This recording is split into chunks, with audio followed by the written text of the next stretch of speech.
Damos inicio a la entrevista de esta semana de su programa Síntesis. Y hoy contamos en el estudio con la presencia del licenciado Ramfis Domínguez Trujillo, presidente del partido Esperanza Democrática. Bienvenido a Síntesis. Buenos días, muchas gracias por la oportunidad de compartir con ustedes. Es un privilegio estar por acá. Gracias a usted. A sus órdenes. Licenciado Ramfis, el apellido Trujillo es un apellido interesante, en todo el punto de vista de la palabra, porque es conocido ampliamente, mundialmente. Y en el caso de República Dominicana, mucho más, y hay mucha gente que lo recuerda, diría, de una forma positiva y otros de una forma negativa. Son realidades. ¿Cómo se hace Ramfis Domínguez Trujillo como precandidato a la presidencia de la República Dominicana frente a estas coyunturas específicas que se tiene que encontrar día a día con gente que lo apoya o gente que lo adversa en esta República Dominicana? Mira, realmente mi postura siempre ha sido coherente en ese sentido. Yo le digo a la gente, señores, yo no soy Trujillo, yo no viví la era de Trujillo, yo nací 9 años después de la caída del régimen, siempre he repudiado todas las dictaduras, yo salgo de las entrañas de la democracia mejor formada, más desarrollada del mundo que se halla en los Estados Unidos. Entonces yo no conozco lo que es dictadura y siempre he dicho que Trujillo sale de las entrañas del conchoprimismo aquí en República Dominicana, una inestabilidad socioeconómica que en 60 años desde Buenaventura Báez, en el 64 hasta el 24, cuando llega Horacio Vázquez, pasaron 49 gestiones de gobierno aquí en la República Dominicana, es decir, unas condiciones completamente diferentes a los Estados Unidos, donde hay estabilidad económica, una verdadera democracia con sus bemoles y demás, pero una verdadera democracia, eso es lo que yo conozco. Y justamente los programas de gobierno que nosotros estamos planteando son justamente en esa tesitura de imponer una verdadera democracia aquí con la descentralización de gobierno, empoderamiento de la ciudadanía y demás. Y yo creo que el mensaje está calando.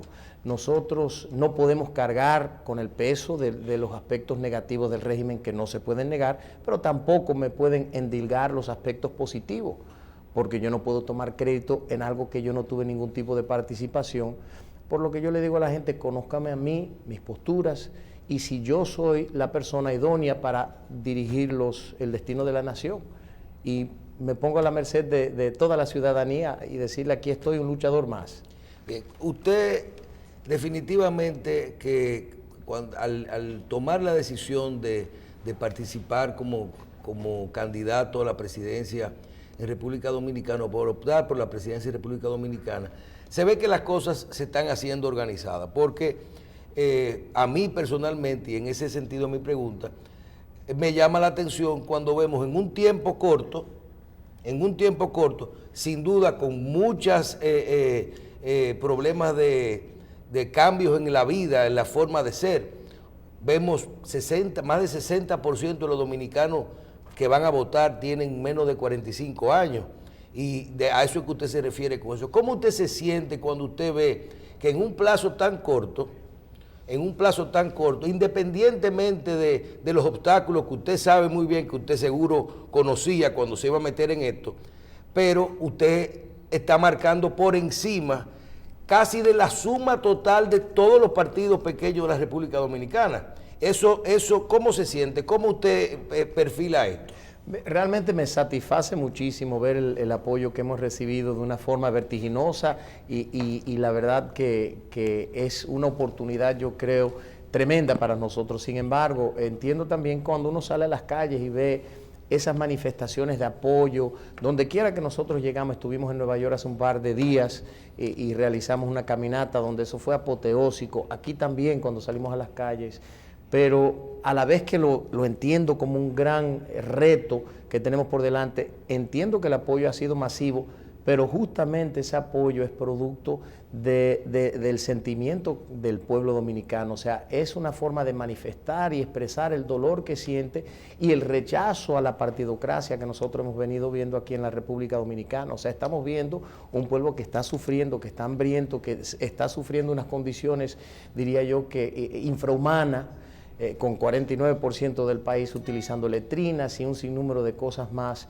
Y el pueblo está sufriendo, y yo creo que en ese orden es que nosotros tenemos que enfrentarnos a todos los problemas y aceptar ese apoyo con mucha humildad, porque verdaderamente representa la voz del pueblo que grita por una transformación y un gobierno que realmente resuelva los problemas de ellos. Lanzarse a la presidencia en un país donde hay tantos partidos y donde hay una ley de partido en proceso hace más de 20 años, y que todavía no se ve una solución, aunque dicen que hay una comisión que se va a reunir para tal cosa, no es fácil. Y aunque usted se quiera desprender de lo bueno y lo malo del apellido Trujillo, va a estar ahí siempre. Va a rondar y va a ser un punto que si hubiese un debate va a ser, diríamos, que materia principal de mí. Sí. Sin embargo, hay un tema constitucional y me gustaría que usted lo abordara. Nuestra Constitución de la República del año 2010 establece en el tema de la doble nacionalidad que los ciudadanos dominicanos, si adquieren una segunda ciudadanía, para ser candidato a la República, a la presidencia o vicepresidencia de la República, tendrían que renunciar a esa 10 años antes de ser candidato. Le pregunto, conforme a la información general, usted es ciudadano dominicano y ciudadano norteamericano. Entonces se supone que entra dentro de ese capítulo. Le pregunto, ¿usted ha abandonado esa ciudadanía americana o no? ¿O realmente ha entendido que no le aplica ese capítulo de la Constitución de la República? Mire, realmente el tema constitucional es algo que nosotros estamos preparándonos para enfrentarnos a ello en su debido momento, porque entendemos que evidentemente es una realidad que el gobierno va a querer utilizar para tratar de frenar nuestras aspiraciones, eso está claro, porque han hecho todo lo posible, han hecho todo para tratar de detener el crecimiento de este proyecto. Sin embargo, hay algo claro en la Constitución, yo no adquirí ninguna nacionalidad, es decir, es como que me digan a mí, para ser presidente tienes que tener pelo. Bueno, yo me pongo un peluquín, pero yo sigo siendo calvo. Entonces yo no me puedo desprender de una nacionalidad la cual me pertenece única y exclusivamente por el lugar de nacimiento, por unas condiciones más allá de un deseo de estar allá en los Estados Unidos. Pero esa cápite que se le hizo a la Constitución obedece justamente a estas manipulaciones políticas, porque eso se hizo en un debido momento para tratar de frenar las aspiraciones de otros candidatos que tenían el pasaporte norteamericano. Y hay candidatos incluso que están aspirando a la presidencia que sí tienen su pasaporte norteamericano y que la adquirieron no por lugar de nacimiento, sino porque la quisieron tener. Y la siguen teniendo y la tuvieron mientras ocuparon la presidencia de la República Dominicana, y es curioso que la única persona que le han tratado de cuestionar ese capítulo ha sido a mí. Sin embargo, nosotros tenemos muy claro lo que es la Constitución, todas las leyes y el espíritu que enarbola esa Constitución, y estamos listos para enfrentarnos en el campo de la batalla, sea como lo establezcan las leyes de acá. Debo inferir que lo que me está diciendo, y nos está diciendo los televidentes, es: yo no he adquirido la ciudadanía norteamericana, yo nací en los Estados Unidos. Y por lo tanto, el capítulo de la Constitución lo que dice es, y veo si es ahí que se refiere, aquellos dominicanos que han adquirido una, y yo no soy que adquirí aquella, yo nací allá y me toca por jus sanguinis la dominicana. Jus solis. Jus solis. Bueno, jus solis la americana y jus sanguinis la dominicana. La dominicana, correcto. Entonces, ese sería el punto de defensa. O sea, bueno, sí, porque tendría... O la realidad. Si lo molestaran con esto, entonces usted estaría elevando un recurso. Ahí va. Sin lugar a duda. O sea, nosotros tenemos un cuerpo de abogados aquí muy amplio, personas muy duchos en el campo, que están claros en la interpretación de la Constitución, porque aquí tenemos un problema básico, que lo he conversado en varias ocasiones. Nosotros tenemos que dejar el relajo de seguir modificando la Constitución. La Constitución no es un pedacito de papel, la Constitución es un documento que representa el espíritu de las leyes de un país. Y en los Estados Unidos, por ejemplo, la Constitución se respeta y se pone incluso en un museo tras un cristal donde la gente puede ir a verlo. Entonces hay leyes interpretativas, pero aquí lo que pasa es que ajustan la Constitución conforme el proceso gubernamental por el que atraviesa el país, ajustado a las medidas de quienes nos gobiernan. Y eso está mal, eso lo tenemos que cambiar. Y todos estos acápites que se están haciendo, yo creo firmemente en 2 periodos y nunca jamás el proceso norteamericano, porque en esa alternabilidad del poder se va alimentando la democracia, pero no podemos seguir con este caudillismo burdo que tiene a candidatos de 20 años, 25 años aspirando a la presidencia. Eso no es democracia.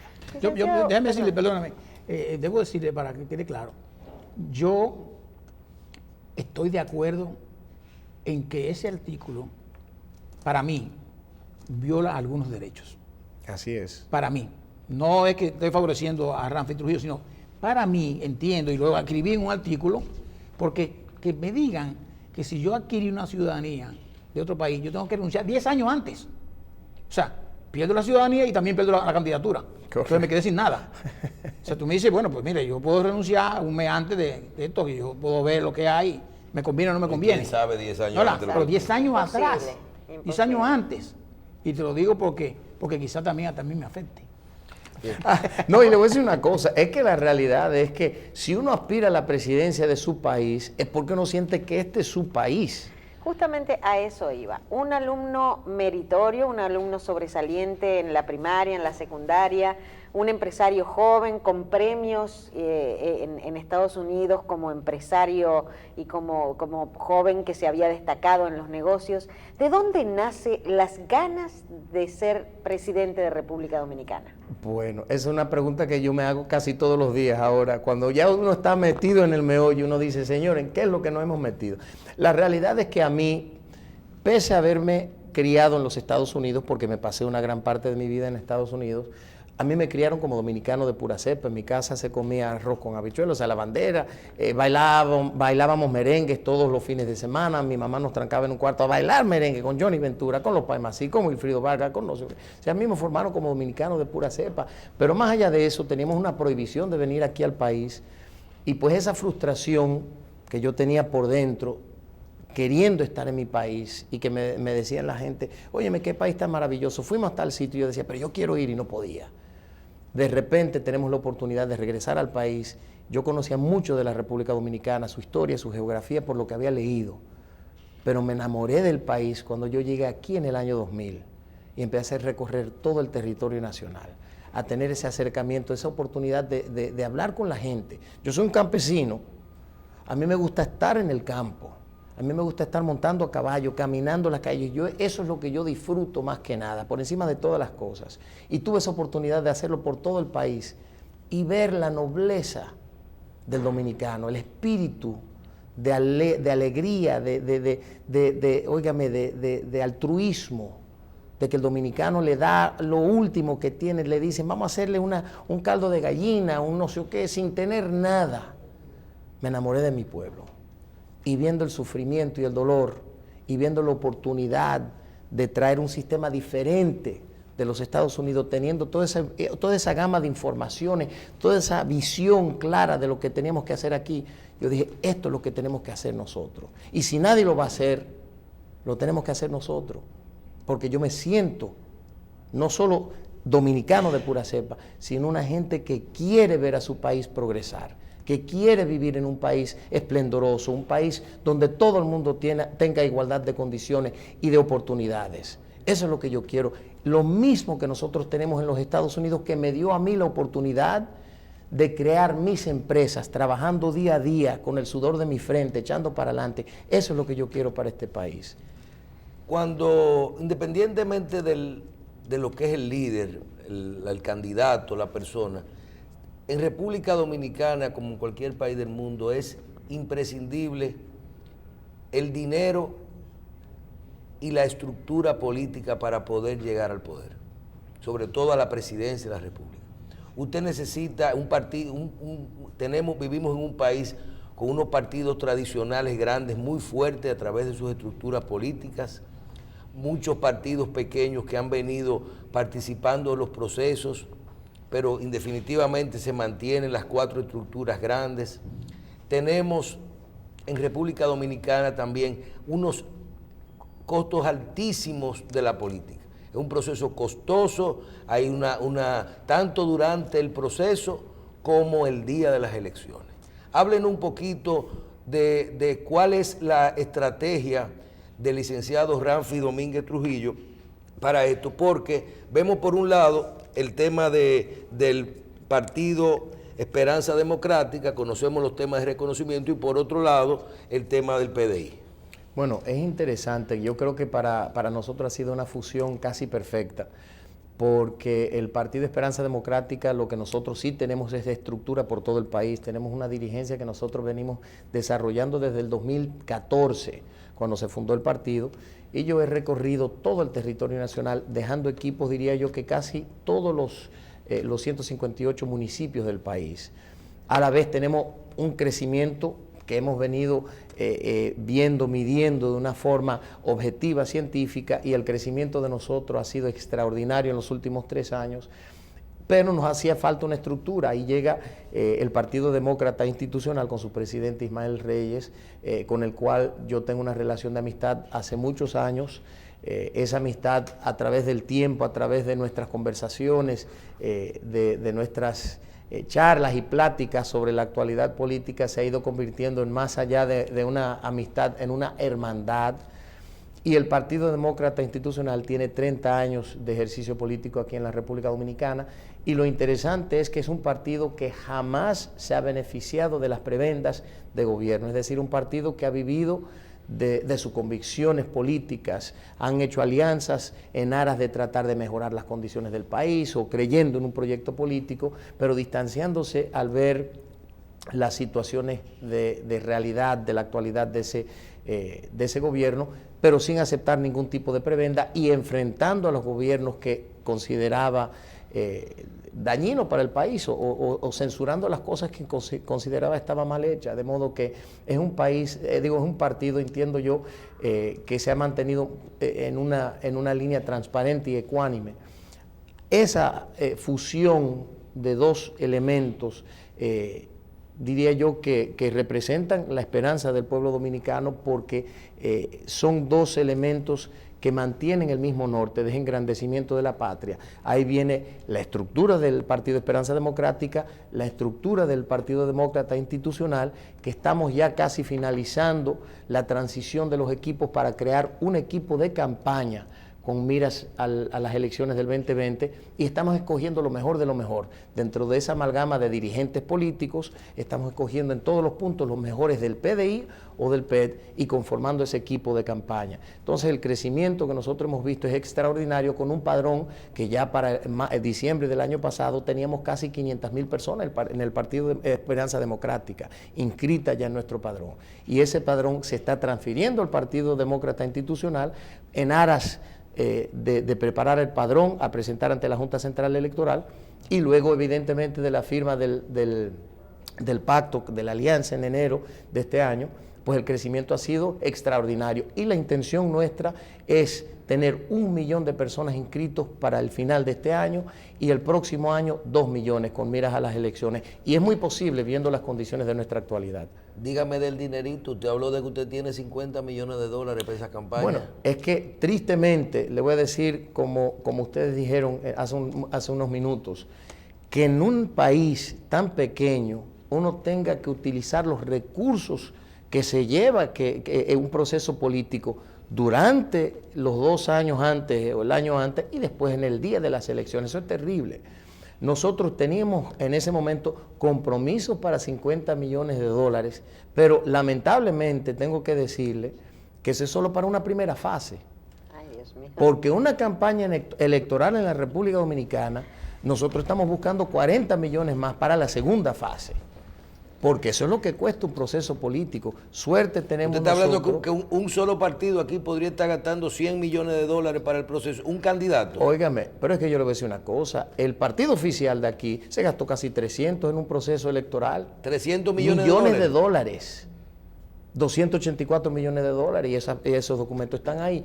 Nosotros tenemos una ventaja, que el desgaste de ese partido oficial nos ha favorecido con las condiciones que estamos viviendo en el país y tenemos algo un poco más aligerado, vamos a decir.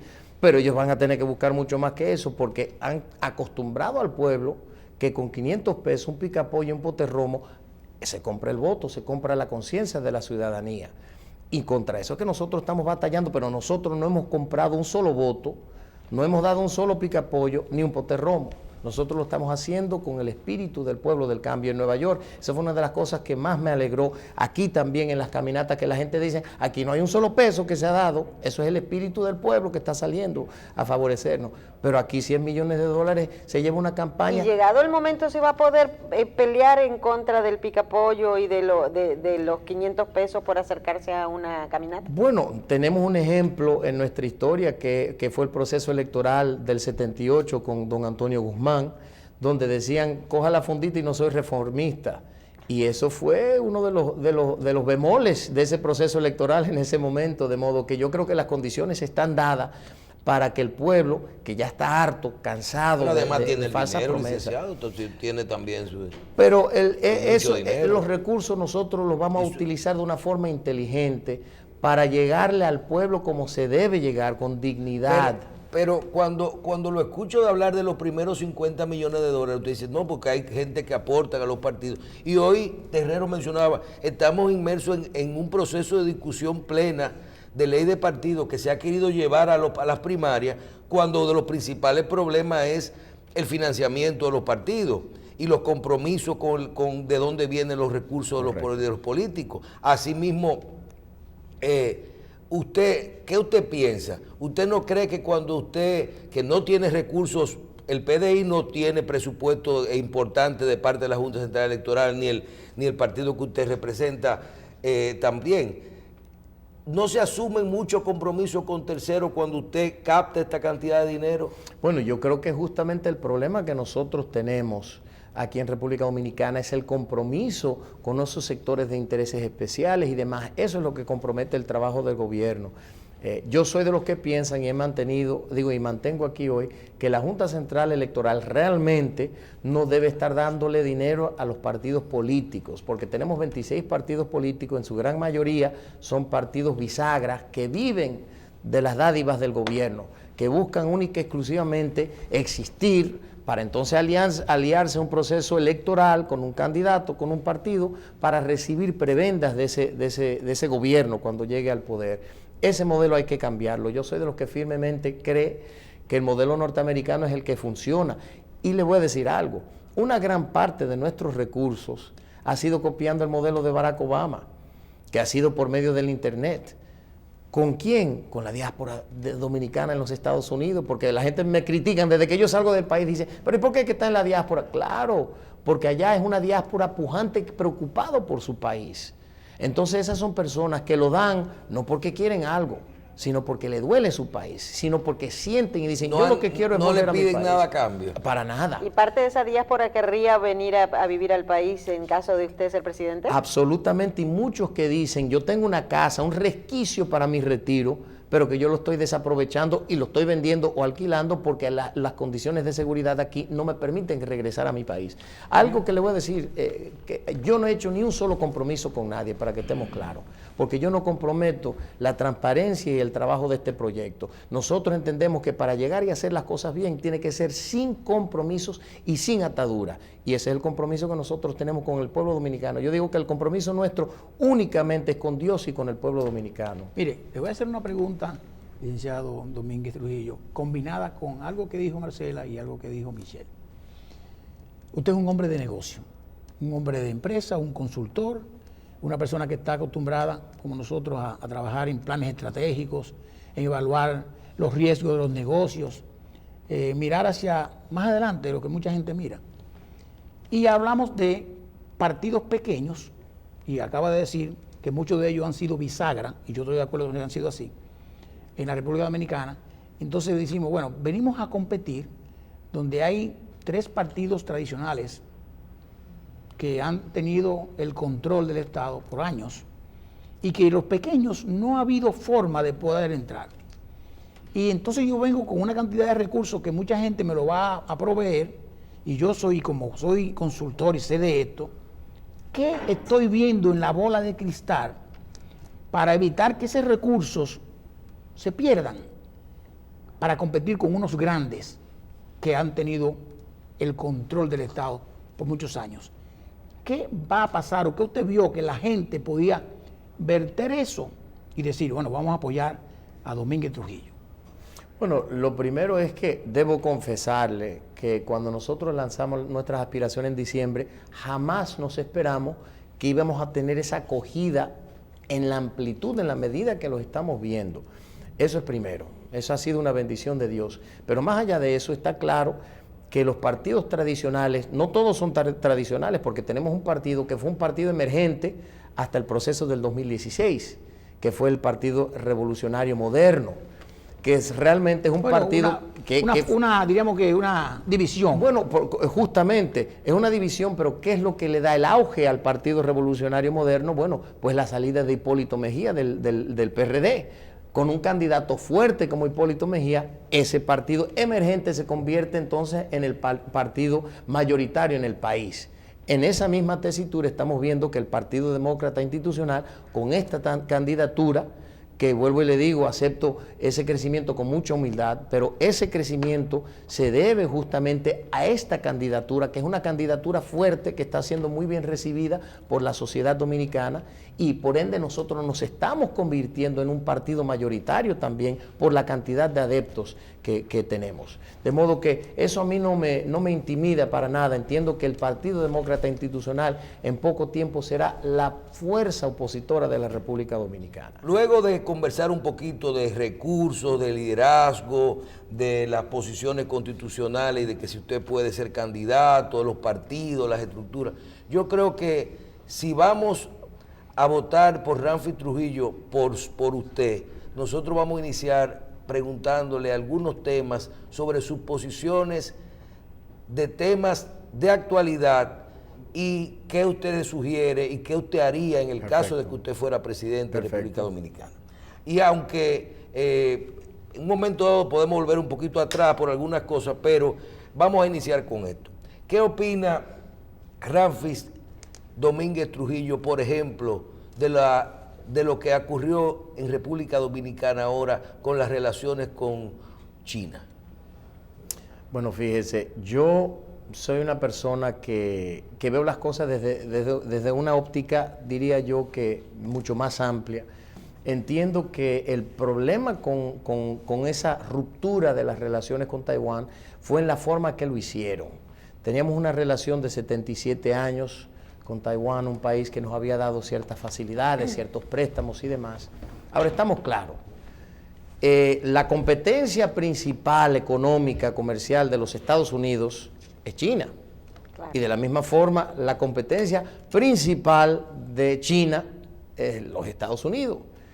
Entonces nosotros tenemos que ver que verdaderamente esos dos países tan fuertes, tan importantes, no se van a pelear por un país como la República Dominicana, que tiene mucho tiempo como una dependencia cásimente de los Estados Unidos, porque el intercambio comercial con los Estados Unidos es muy importante para nosotros. Entonces, en el campo comercial, a mí me preocupan solamente dos cosas. Lo primero es la ruptura con las relaciones con Taiwán y lo que pudo haber representado Taiwán y lo que ha representado a través de los años. Pero más allá de eso, me preocupan los 3.000 millones de dólares que China está facilitando a la República Dominicana, y tenemos informaciones de fuentes fidedignas que me llegaron hace algunos días que dicen que el gobierno está presionando al gobierno de China para que empiecen a desembolsar esos recursos para utilizarlo en la campaña. Desde el punto de vista, diría yo, comercial, esas son las dos preocupaciones. En términos ideológicos, lo que sí me preocupa es la tendencia que estamos viendo dentro del gobierno Ahí es donde me preocupa un poco más allá de lo comercial, porque estamos viendo un país que es evidentemente comunista, y justamente en este país tenemos personas dentro del gobierno, dentro del partido oficial, que salen de las entrañas del Pacoredo también. Entonces, eso es muy peligroso cuando vemos países como Venezuela, que están aquí en República Dominicana, con un intercambio de fuerzas, con una intervención. Vimos al presidente de España, Zapatero, el presidente Fernández, interviniendo en el diálogo con Venezuela, una larga relación con Venezuela y el gobierno de Hugo Chávez. Entonces, esas condiciones, Cuba, Venezuela, China, República Dominicana, ideológicamente me preocupa, porque nos estamos encaminando hacia un callejón sin salida. Y eso sí me preocupa, más allá de lo que pueda representar el intercambio comercial con China. Varias cosas. El Pacoredo yo creo que ya es historia pasada. Claro, sin lugar a duda. Partido Gracias a Dios. Comunista de la República Dominicana. Es verdad que hay mucha gente ligada al gobierno que fueron Pacoredo, otros que fueron Así MPD, otras de todo hay. Pero me gustaría que me aclarara bien el tema con China, cuando se refiere a los famosos 3.000 millones de dólares que la gente dice que China aportaría. Lo que dijeron fue préstamos, fue así la palabra, ¿no? Sí, préstamos. Si son préstamos, entonces se supone que préstamos vienen ligados con algún proyecto. No veo de qué forma el gobierno pudiese utilizarlo para la campaña electoral. Pero también le pregunto, la aseveración del canciller de Taiwán, que dijo con relación a ese mismo tema, que la República Dominicana estaba recibiendo un soborno, era sobornándola. Fue el senador Marco Rubio de los Estados Unidos. No, pero lo dijo primero el canciller también. Él dijo que era que China nos estaba sobornando con 3.000 millones para que rompiéramos las relaciones. Entonces le pregunto, por ejemplo, le agradecemos muchísimo a los taiwaneses, y yo me imagino que ellos también nos agradecen a nosotros, que nosotros fuimos fieles con ellos, de los pocos países, que entonces lo que ellos nos daban a nosotros era soborno también, para mantener la relación. Pregunto. Bueno, no, es que a diferencia de la relación con China, estamos hablando que en muchos casos Taiwán dio dinero para diferentes proyectos, para la compra de helicópteros, para la compra de esto, para la compra de lo otro. No en términos de préstamo, lo dio con cierto fin aquí al gobierno, para mantener una relación de intercambio donde ellos están aportando a un país que ellos consideran un país tercermundista, vamos a estar claros, que necesita de la ayuda y de las dádivas de todos los países, unas condiciones indignantes. Pero más allá de eso, está claro que los 3.000 millones de dólares, con las sobrevaluaciones de los proyectos aquí en República Dominicana, cualquier proyecto que se presente para la obtención de un préstamo, de un empréstito, viene con una sobrevaluación no de 100 ni de 10%, sino de 300, 400 y 500%, como está acostumbrado a hacer el gobierno, y ahí es donde está el dinero de las elecciones. O sea, eso está claro. Aquí podemos hablar del metro, del teleférico, de todos los proyectos del gobierno, el 4% de educación que se ha invertido principalmente en el desarrollo de planteles escolares, justamente por las sobrevaluaciones de las obras. Entonces ahí está el dinero, muy sencillo para la campaña. Mire, el tema de la corrupción es un tema muy subjetivo. Y yo creo que hay corrupción en todas partes. Y la República Dominicana aparece dentro de los indicadores de Transparencia Internacional en los últimos 20 años con un porcentaje casi igual. Diríamos que estamos 34, 35, 34, 28 de 100. O sea, nos quemamos, porque la nota para pasar después de 70. En corrupción no es así, porque si usted es casi corrupto, es corrupto. Pero yo me gustaría preguntarle, la corrupción no es en el Estado, la corrupción está en la persona, en el humano, es endémico en nosotros. ¿Cómo Ramfis Domínguez Trujillo aplicaría, si fuera presidente de la República, un plan para combatir, para acabar la corrupción? Que eso es imposible. Vamos a decir, entonces, mitigar la corrupción. ¿Qué haría? ¿Cuál es el plan específico? ¿Vamos a cambiar la gente? ¿Vamos a cambiar la sangre de la gente? ¿Vamos a cambiar el Estado? ¿Qué cambiamos? Bueno, lo primero es que debo decirle que nosotros fuimos clasificados 32 de 175 países. Es decir, que hay 143 países mejor que nosotros. Mucho mejor que nosotros. Pero o sea, que nosotros estamos en la parte más corrupta de todo el mundo. Sin lugar a duda. El problema es que la incidencia de la corrupción en la República Dominicana hoy consume el 5 o 6% de nuestro Producto Interno Bruto. Si eso lo multiplicamos, estamos hablando de una cuarta parte de nuestro presupuesto. Eso es algo insólito. El 5 o 6%. De nuestro Producto Interno Bruto. Usted está hablando que de 800 mil millones de pesos al año de presupuesto, 200 mil se van en corrupción. Estamos hablando de una cuarta parte de nuestro presupuesto, de 63 mil millones de dólares. Estamos hablando entre 3.600 y 4.000 millones de dólares en corrupción se va. Wow. Y eso es de forma conservadora, según Transparency International y otras fuentes de informaciones también, que dicen lo mismo. Entonces, es algo que se tiene que cortar de golpe y porrazo. Aquí, desde los macuteos, porque ahí es donde viene la mentalidad, desde los macuteos. A todos los niveles. A todos los niveles. Sí. Entonces, hay que poner el ejemplo. ¿Cómo se pone el ejemplo? Lo primero que nosotros tenemos que hacer es someter a todos los funcionarios de nuestro gobierno, que es lo que nosotros vamos a hacer, a un contrato de honorabilidad, donde cada uno de nuestros funcionarios se comprometan a someterse a una pena mínima de 30 años para quien incurra en la malversación de fondos del Estado. Eso es lo primero. Yo voy a ser el primero como presidente de firmar ese acuerdo. La ley está... La ley primero, que es una ley débil y es una ley que no se está cumpliendo, porque cuando hablamos de corrupción aquí en la República Dominicana no podemos señalar a los pobres más bajos, porque ellos están siguiendo un ejemplo. Tenemos que someter a todos. Sí. Y no podemos incurrir en el error de convertir una de las cárceles en un club de deportes para meter presos a 2 o 3 para hacer un show, un espectáculo, pan y circo para la gente y después liberarlo, sabiendo que esa gente no iba a pasar nada. Como estamos viendo en el proceso de Odebrecht. Y asimismo tenemos que tomar pasos determinantes. Y yo he dicho y reitero que todo funcionario que haya incidido en la malversación de fondos, lo vamos a someter a la justicia para que la justicia lo condene, y no solo eso, caerle atrás a todo lo que se han robado, porque yo soy un convencido de que el crecimiento de la deuda del 2004 para el 2016, que han sido más de 40.000 millones de dólares, una gran parte está en los bolsillos de los funcionarios de turno. Ese es mi criterio personal en base a informaciones que recibimos. Licenciado, el régimen, vamos a traducirlo, el régimen de consecuencias que usted se refiere, perfecto, se condena a una persona a 30 años, lo sometemos para que lo condene la justicia. Creemos en la justicia, pero la justicia, que parte del Estado Dominicano, se ha demostrado que muchos de los jueces son sobornados. Claro. Entonces, diríamos, el que pone las normas del régimen de consecuencia también es un corrupto. Bueno, no son todos, pero lógicamente hay una cosa que aumenta significativamente. Un juez que firmó un recibo por un soborno. O sea, la lógica brutal dice que si me van a dar un dinero, yo no me voy a poner bajo la cámara 911 para recibirlo. No, que no, escondido y nada. Entonces, y firmo un recibo, he recibido por soborno para evitar la...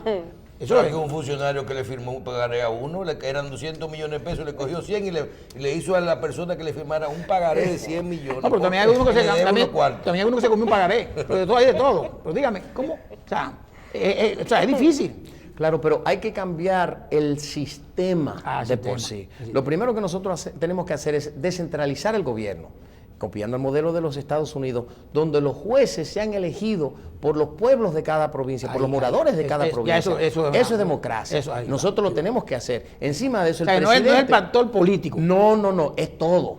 Hay que cambiar la psique dominicana. Hay que entender que, porque le voy a decir algo, si vemos sistemas como Noruega, para erradicar la corrupción, pero que estamos muy lejos de eso, la idiosincrasia, que hay para mí, que eso es muy difícil sacarlo. Es muy difícil sacarlo, al menos que uno empodere al pueblo dominicano, demostrándole que hay un gobierno que está trabajando para ellos, por y para ellos, e involucrarlo en los procesos, que es lo que ha hecho Noruega, que han dicho, para erradicar la corrupción hay que convertir en todos los ciudadanos en veedores del Estado, y eso es lo que han hecho allá. Pero más allá de eso, tenemos el presidente de la Cámara de Cuentas, designado por el presidente. Eso tiene que ser elegido por el pueblo. ¿En qué país del mundo uno va a ver la veeduría principal? En este caso ya fue modificado, por lo menos, ya no lo elige directamente el presidente, lo elige el Congreso. De una terna, ¿verdad? Bueno, no, la gente califica, aplica a la Cámara de Diputados, y de ahí se evalúan y entonces mandan al Senado, pero lógicamente son políticos todos. Claro, y hay que separar los 3 poderes del Estado para que eso sea funcional. Yo diría que el control del fiscal, que es la Cámara de Cuentas, que es la entidad más vieja del Estado, sí hay que fortalecerlo fuertemente. Eso sí hay que fortalecerlo. Para crear una verdadera independencia, una honestidad e integridad de la gente, aunque lo tengamos que buscar en Noruega. Quizá al inicio. Bueno, pero ahora nuestras relaciones diplomáticas con China quizás podemos aprender un poquito. Bueno, en China lo matan. Absolutamente. Como ellos tratan a la corrupción. En China lo ahorcan, lo matan. O sea, el régimen de consecuencias es mucho más fuerte. Sí. Lo consideran una traición a la patria. Y déjeme decirle una traición cosa. a la patria, país, correcto. Cuando uno bueno, lo que hizo Fidel Castro con Ochoa. Sí, pero es que le voy a decir una cosa. Cuando uno ve que el pueblo se está muriendo del hambre y esta gente se están embolsillando la cantidad de dinero que le están robando a las arcas del Estado, es traición a la patria, traición al pueblo que lo eligió. Yo estoy plenamente consciente y de acuerdo con eso. Cuando se determina que es así. ¿Perdone? Cuando se determine que es así. Claro, porque absolutamente. No es rumor público. No es rumor. Pero para eso hay que transparentar el manejo de la jurisprudencia aquí en la República Dominicana y determinadamente separar los tres poderes del Estado. Porque no podemos tener los tres poderes del Estado como lo tenemos hoy, controlado por el presidente, por el Poder Ejecutivo, confabulados los tres en contra del pueblo dominicano, y para colmo entonces también tenemos lamentablemente una parte de la prensa en la República Dominicana que también está siendo controlada por el Poder Ejecutivo, por las condiciones mismas a las que han sometido al pueblo dominicano, a las condiciones de miseria y de inopia. Bien, definitivamente podríamos decirle que quien quiera ser presidente en el año 2020 tiene que hablar y que fijar una posición clara sobre el proceso migratorio y sobre el tema haitiano en República Dominicana. Este es un tema fundamental. También le podría decir que estamos en mayo, ¿verdad? Que usted podríamos hacer un ejercicio de que usted acaba de ganar las elecciones y que usted tomaría el poder el 16 de agosto de este año. ¿Qué usted haría con el proceso, con los haitianos y con el proceso migratorio en República Dominicana? Bueno, nosotros tenemos un plan, un programa de 3 pasos. Lo primero es que nosotros tenemos que darle a entender a la comunidad internacional que nosotros somos un país libre y soberano, que nosotros tenemos pleno derecho de hacer valer nuestras políticas migratorias y que nosotros vamos a empezar un proceso masivo, humanamente repatriando a toda aquella persona asentada irregularmente en la República Dominicana. Yo creo que eso es lo fundamental, porque tenemos que solventar ya el campo migratorio que ya ha llegado a unos niveles superlativos e inaceptables. Entonces nosotros vamos a empezar un proceso masivo de repatriación. Lo segundo es que toda aquella persona que venga a la República Dominicana o que quiera venir a la República Dominicana para trabajar, tendrá que hacerlo con una visa de trabajo, porque sí entendemos que la mano de obra haitiana sí hace falta aquí, pero de una forma ordenada, con una visa de trabajo que se le va a otorgar conforme sus condiciones. ¿Usted haría una deportación masiva? Sin lugar a duda que sí. Óigame, los Estados Unidos, que es el país más democrático del mundo, deportaron más de 2 millones de migrantes asentados irregularmente solo en el último periodo de Barack Obama, los últimos 4 años. Que ha sido el que más ha deportado. La que más ha deportado. Entonces, el presidente Trump ha sido claro y contundente. Entonces, luego de hacer eso, visar a las personas que quieran venir aquí a trabajar, vamos a hacer valer las leyes de la República Dominicana y la ley que establece que el 80% de todas las empresas tiene que ser dominicana. Y para concluir, luego de ordenar los estamentos de la migración en la República Dominicana, nosotros tenemos la intención de construir un muro de norte a sur.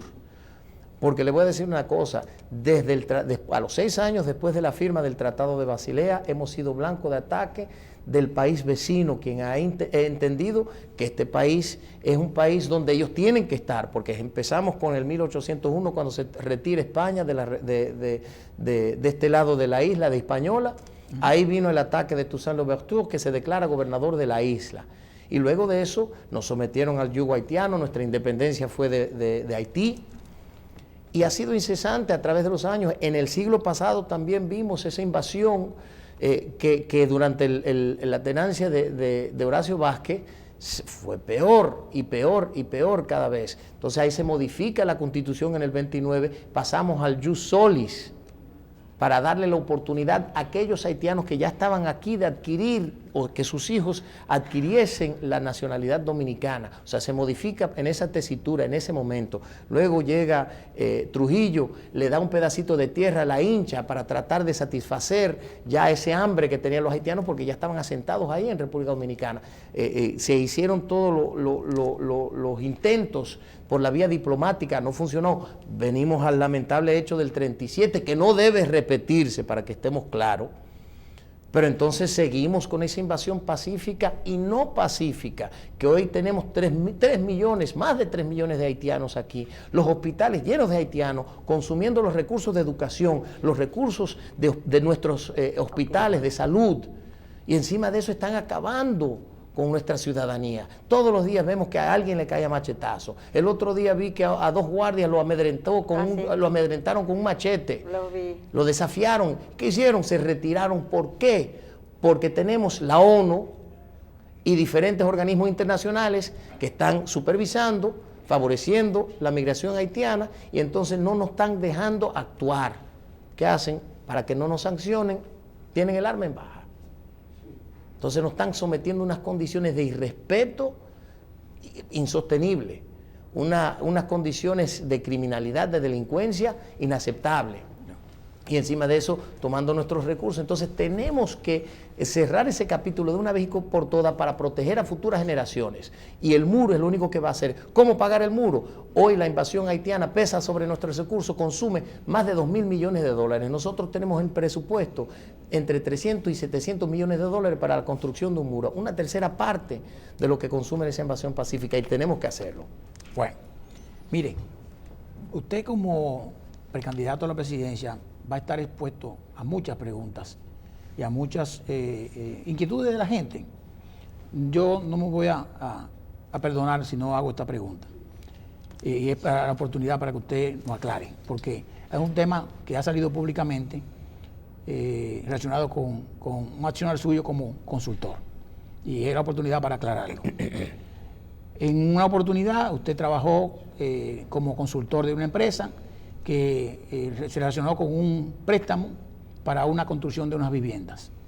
Y había una empresa que se llamaba WODA, W-O-D-A, que hizo un contrato o negoció con un banco australiano, Commonwealth Australian Bank, si mal no recuerdo. Sí, sí. Y usted participó.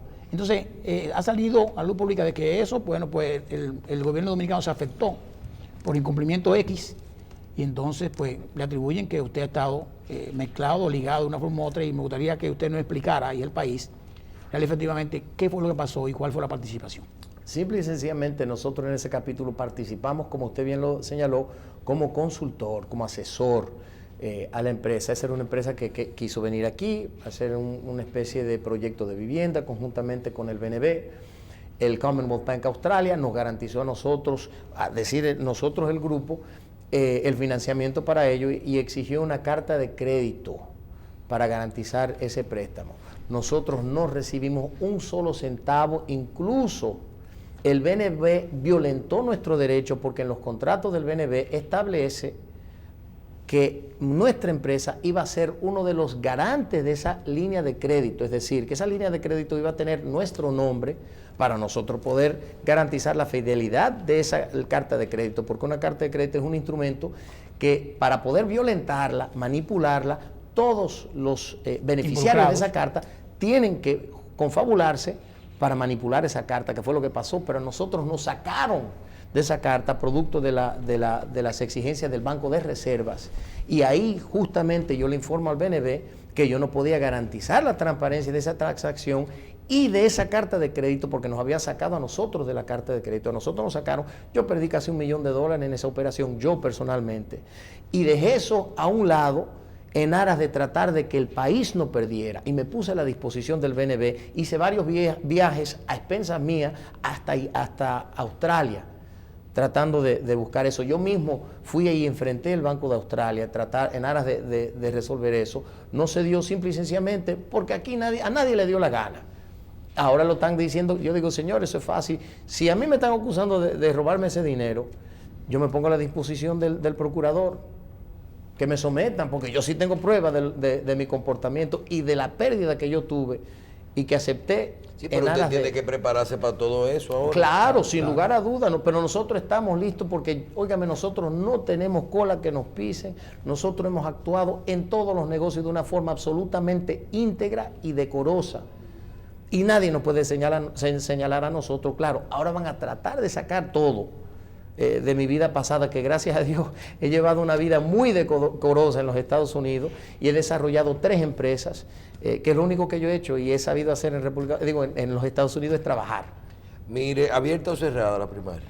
Cerrada completamente. Eso se tiene que dejar a cada uno de los partidos que determinen cuál es su accionar. Si usted quiere como partido una primaria abierta, eso se tiene que dejar para los partidos. Eso es simplemente una manipulación del gobierno para utilizar los bloques. Incluso yo soy de los que piensan que van a utilizar ese 1 millón de haitianos que están documentando al vapor en las primarias.